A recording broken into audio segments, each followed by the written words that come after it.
Good afternoon mga kalapatids. Nabasket na natin ng mga ibon. Today is Saturday, 23rd of August. Ito, nakabasket na sila. Nung binasket ko, akala ko nasa 100 na lang. Okay, ang total ng young birds na hens na ang papadala natin, just to let you know, is 14. So may 14 hens pala ako, hindi ko alam yon. So we still have 14 hens. Papadala ko silang lahat, hinancheck ko sila, chinek ko yung mga mata, throat, and everything. Clear sila. So okay yan. Lalaban ng mga hens natin for the amalgamation, 285 kilometers. So ngayon, eto, pakita ko sa inyo lang. Just quick lang, nag-ready na ako ng tubig dahil para magbabasket tayo eh. Ang mga ibon, kakapagod minsan eh. Ayan sila oh. Ito kung nakikita nyo. Ayan.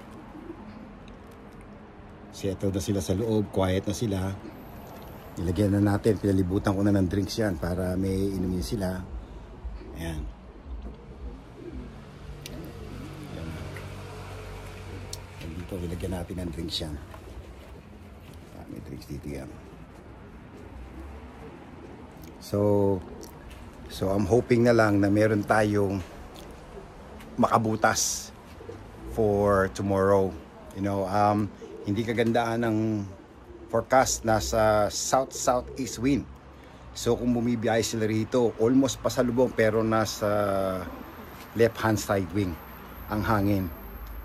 Tapos east wind pa. So again, sasabihin ko po, dito sa UK, ang east wind ay malamig. So ang mga young birds natin, ayaw nila yung mga yan. Any young birds na mag-race ng may east wind, they don't like it. Nasasaktan sila. So I'm hoping itong mga hens na to mag-survive niyan. And for next week naman, tax naman ang padadala natin. It's their turn. Pero ang gagawin ko, dadaling ko sila ng 40 air mile toss sa Monday. Pagkatapos ng Monday, Tuesday baka ibalik ko hili sila doon. Tapos yung Wednesday, baka pumunta ako ng 50 to 60 miles. I-extend ko. Tapos see how it goes. Tapos Thursday, Friday, pahinga sila.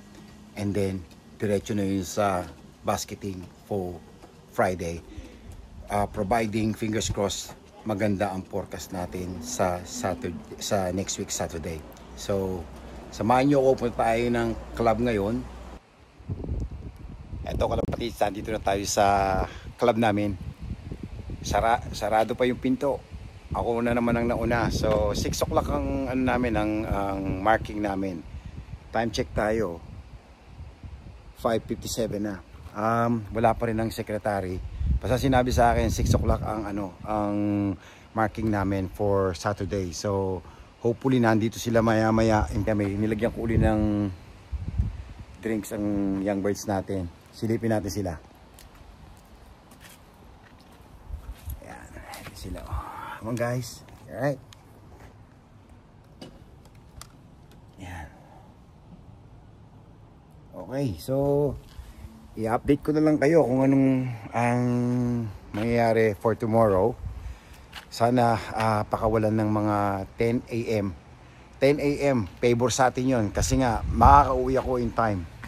And then after that, makikita natin dating yung mga ibon. Otherwise, kung wala ako doon, wala tayong mapapanood. O sige, hanggang dito na lang. Stay safe. And God bless. And see you tomorrow. Yun guys, tapos na kami mag-marking. Unfortunately, it has been confirmed na for the past 3 weeks, meron ditong, they call it fat eye, kinatawag lang fat eyes, meaning to say na is part of the respiratory problem. So yung isang mata lang ang namamaga, and then pag nawala yung isa, balik naman sa kabila. So majority ng mga club members namin, lahat may sakit sa mata ngayon. So yung sa atin, tinamaan na last week, so na-cure na natin sila. 14 birds hens ang pinadala natin. So at the moment, hindi marami ang nagpadala sa amin. Sa amalgamation race, hindi lang kami ang may issue at the moment sa mga fat eye problems would be across ng federasyon. Wala tayong magagawa, nagkaroon sila ng mga sakit. At least tayo, tinamaan na tayo last week, na miss natin yung race. sila naman ngayon ang makakamiss ng amalgamation race. So, wala. It's just need to move on. And hopefully, mga ibon nila gumaling at they can come back next week, amalgamation race.